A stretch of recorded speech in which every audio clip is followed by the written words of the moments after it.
In every court, every circle of influence, and every chamber where power is pursued, words are the first offering a man gives to the world, and in these words, the discerning eye may find all he needs to determine strength or frailty. A weak man, in his failure to grasp the mechanics of power, speaks as if his voice alone could grant him stature, but in truth, his tongue reveals the disarray of his mind, the poverty of his self-command, and the instability of his soul. He speaks not to assert dominion, but to seek shelter. He explains himself endlessly, apologizes before offense is taken, and justifies what was never questioned. This constant flow of words is not expression, it is fear materialized in language. Where the strong remain guarded, the weak spill. Where the strong observe before they declare, the weak declare before they understand. The result is the same in every kingdom and every conflict. The man who cannot hold his tongue cannot hold power.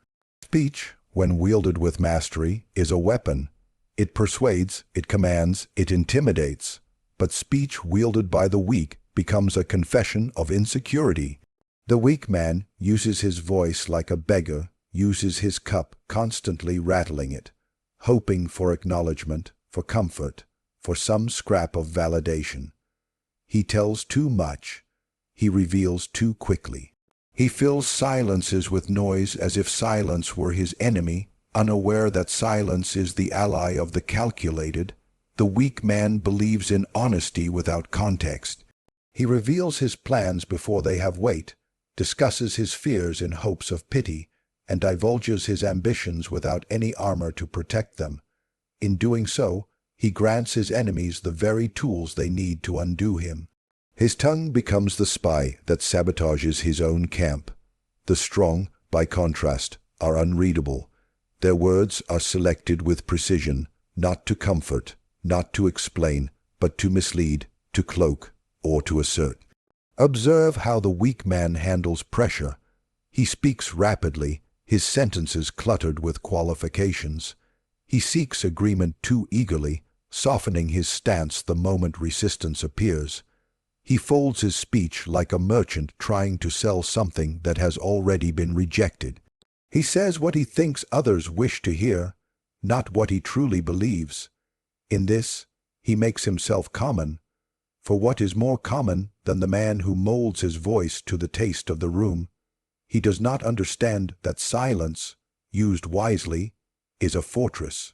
The strong may remain silent and let others speak themselves into ruin. The weak man, however, rushes to fill that silence, unable to bear the discomfort of being misunderstood or unloved.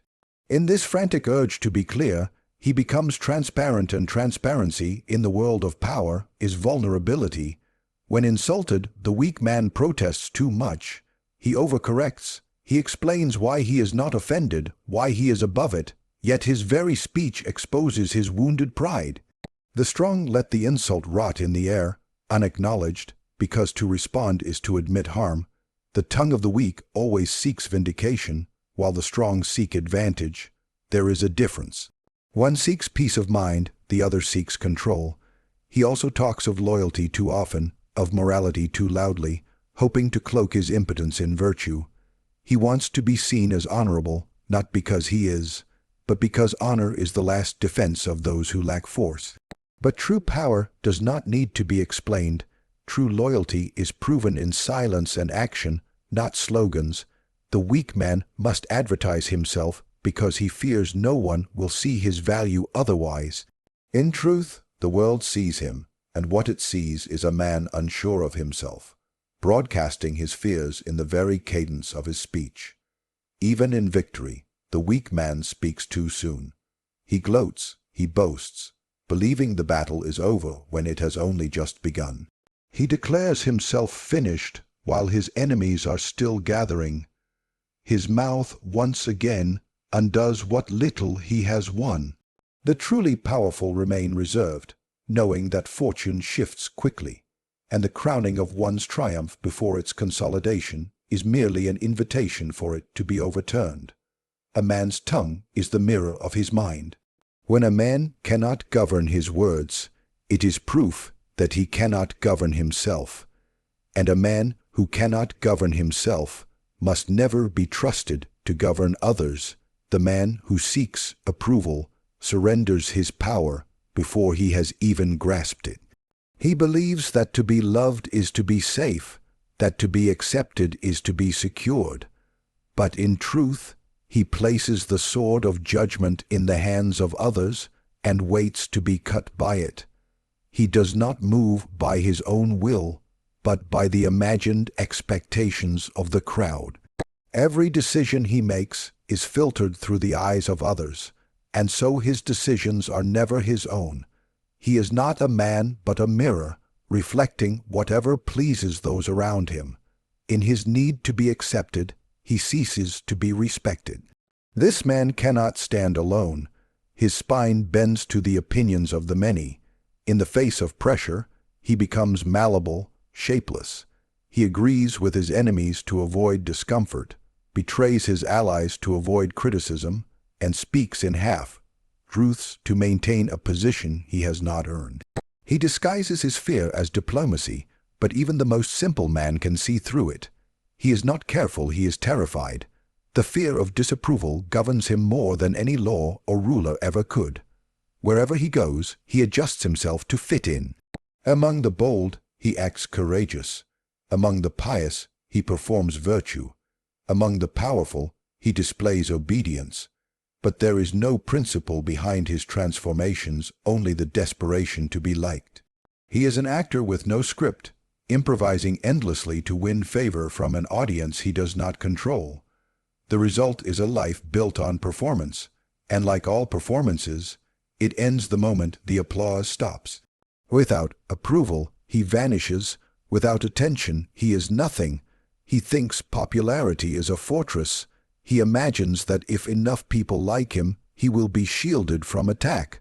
But the truth is cruel. The more he is liked, the more he is owned. Those who seek approval become slaves to those who grant it. A man who lives by others' praise will die by their silence. The masses are fickle, their loyalty shallow, and their judgment swift. What they give today, they will revoke tomorrow. The man who depends on their admiration will be stripped bare the moment they turn. His need for approval is also his moral weakness. He cannot say what must be said, nor do what must be done, if it threatens to make him unpopular. He will not discipline the disobedient if it makes him seem cruel. He will not confront the corrupt if it costs him favor. He will not take decisive action unless he is sure it will win him applause. This man is not a leader, he is a hostage.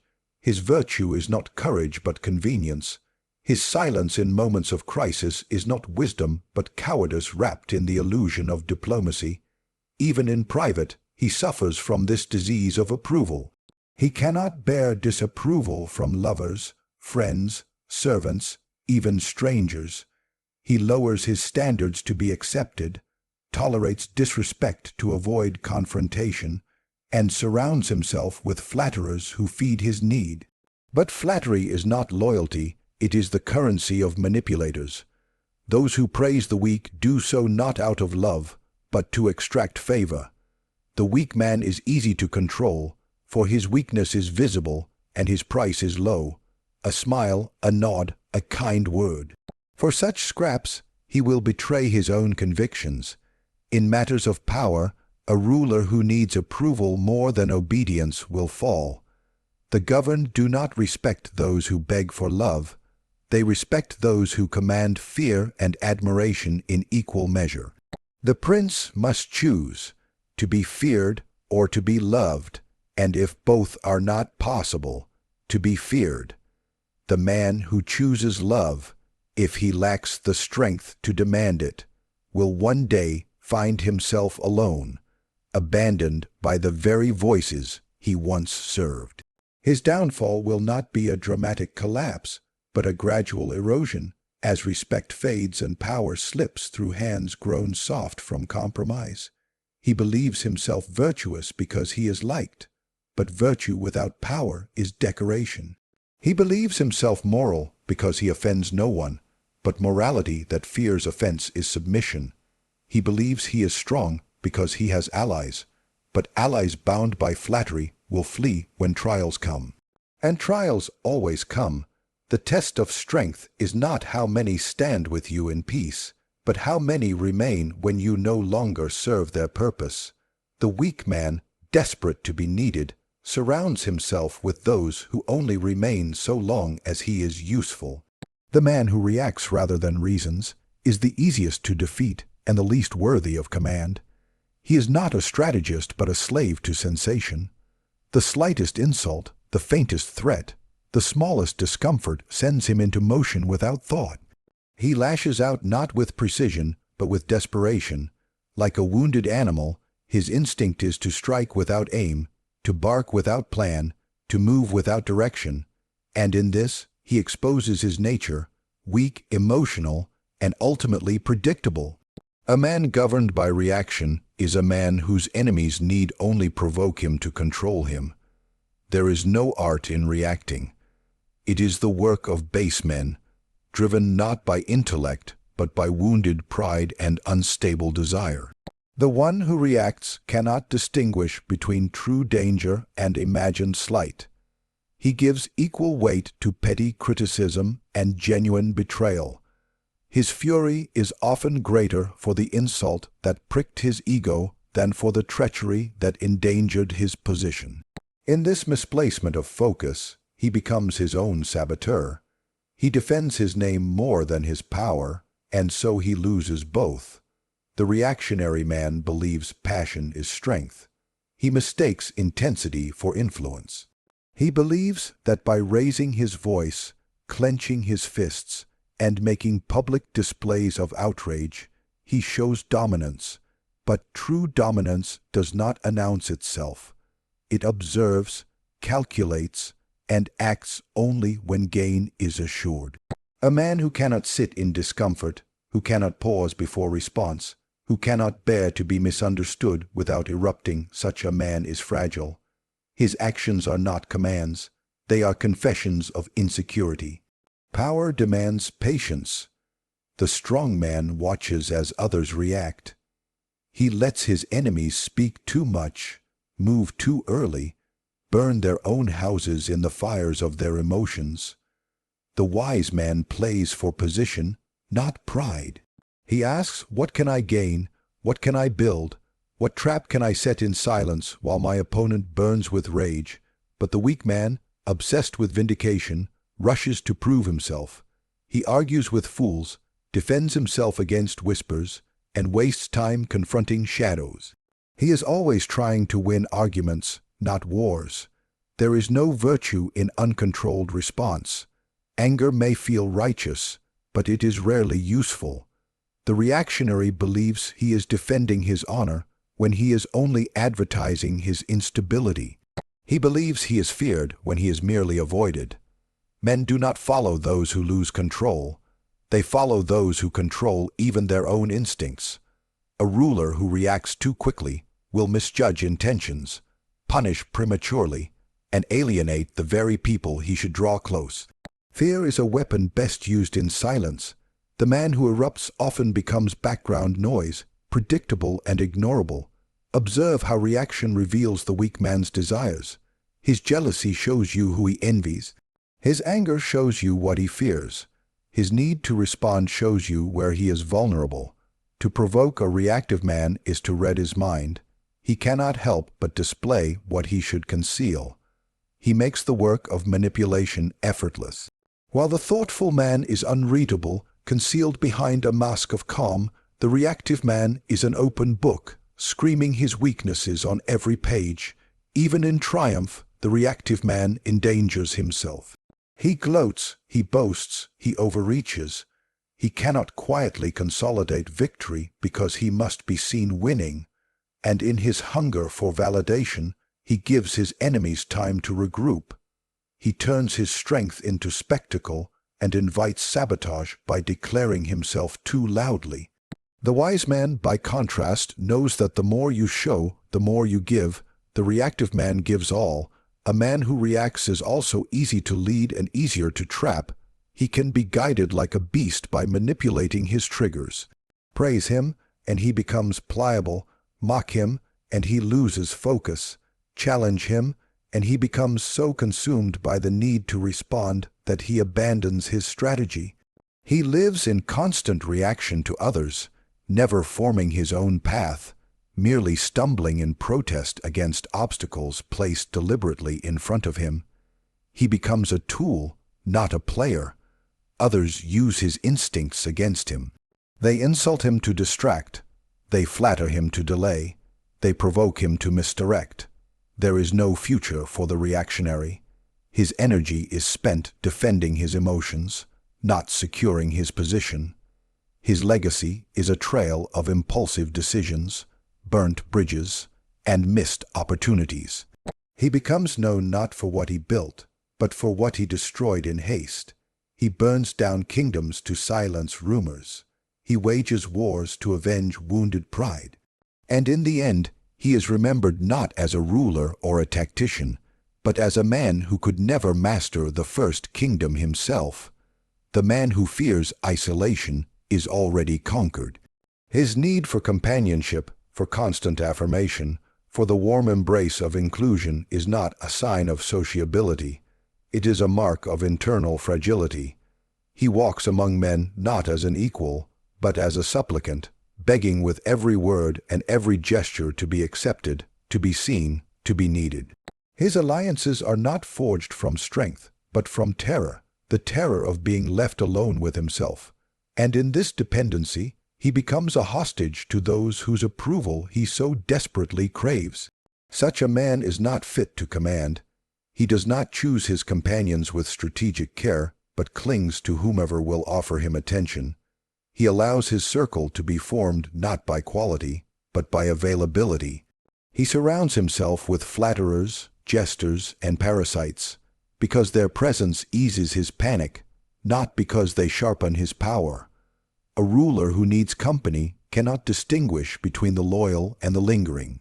He confuses presence with allegiance and smiles with sincerity.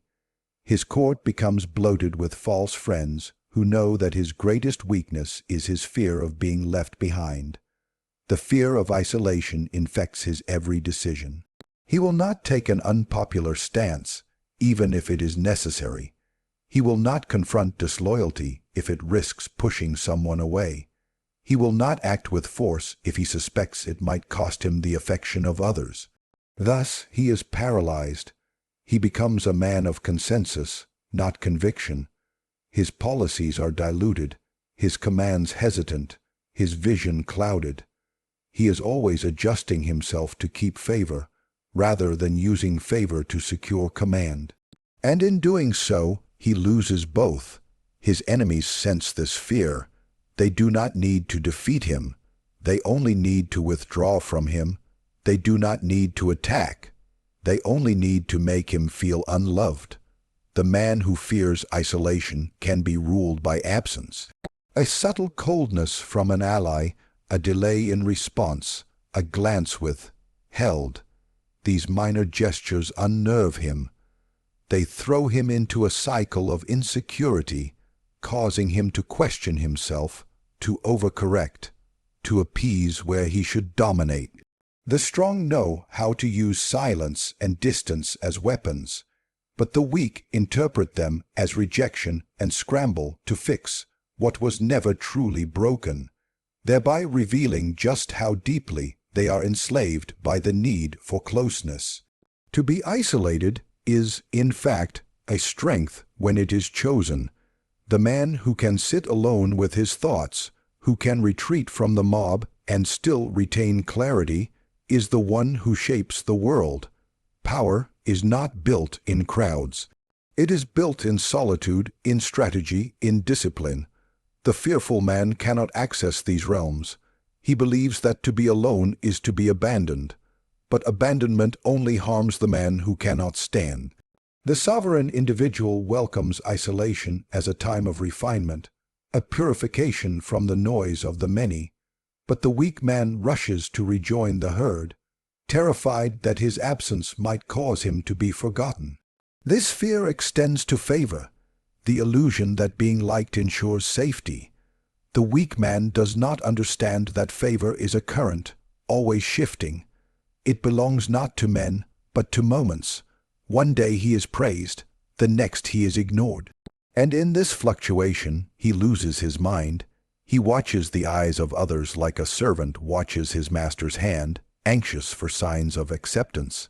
He modifies his speech, his posture, even his beliefs to maintain the affection of others. He is not a man of principle but of posture. He stands wherever applause is loudest. In times of crisis, such a man disintegrates. When the favor he depends on recedes, when the crowd turns its gaze elsewhere, he panics. He seeks to buy back affection with flattery or gifts, to remind others of his usefulness, to chase those who have already moved on. This desperation is palpable, and those who witness it lose respect.